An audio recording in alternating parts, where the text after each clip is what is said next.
je vais vous parler d'une BD qu'on attendait depuis longtemps. Je vais la dévoiler au fur et à mesure. Rock'n'Stone 2. Ah bah dis donc, on aura failli l'attendre celui-là, hein. En tout cas, on est vraiment très très heureux de la recevoir.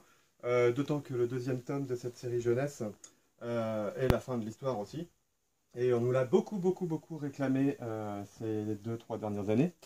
Alors c'est quoi Rock'n'Stone pour qu'on nous la réclame autant? Eh ben, en fait, c'est une BD de science-fiction qui se déroule sur une planète étrangère. Et sur cette planète, en fait, il y a eu quelque chose qui s'est passé, visiblement une guerre entre les machines et les humains, un petit peu façon Terminator. Et ce qui fait que les intelligences artificielles ont pris le pouvoir. Et donc cette planète qui est dirigée par une intelligence artificielle extermine évidemment l'humanité. Il n'y a que quelques foyers de résistance, évidemment. Et on va suivre l'itinéraire d'un petit garçon qui, lui, est coupé de ses parents, coupé de plein de choses. Enfin, même sa famille a été décimée et tout. Et il va faire la rencontre d'un robot, une sorte de robot, comme on en trouve dans les mangas, hein, par exemple, hein, qui est une machine à tuer, très clairement, mais qui ne semble pas dirigée par une intelligence artificielle, alors que toutes les machines sur cette planète sont gouvernées par une intelligence artificielle.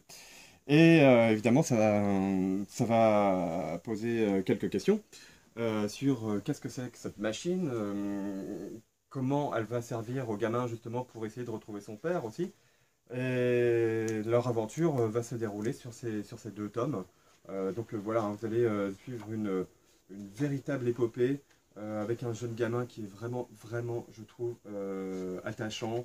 Et puis un univers qui est d'une belle originalité et d'une belle composition graphique aussi, hein, dans un dessin assez réaliste.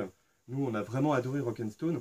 Donc si vous voulez faire plaisir à vos gamins à partir de 12-13 ans, n'hésitez pas à lire et à offrir Rock'n'Stone. La série est maintenant close en 2 tomes. Nous, on l'attendait impatiemment. On n'a vraiment pas été déçus du tout par le deuxième tome, au contraire. Donc, venez offrir Rock'n'Stone. À bientôt les critiques.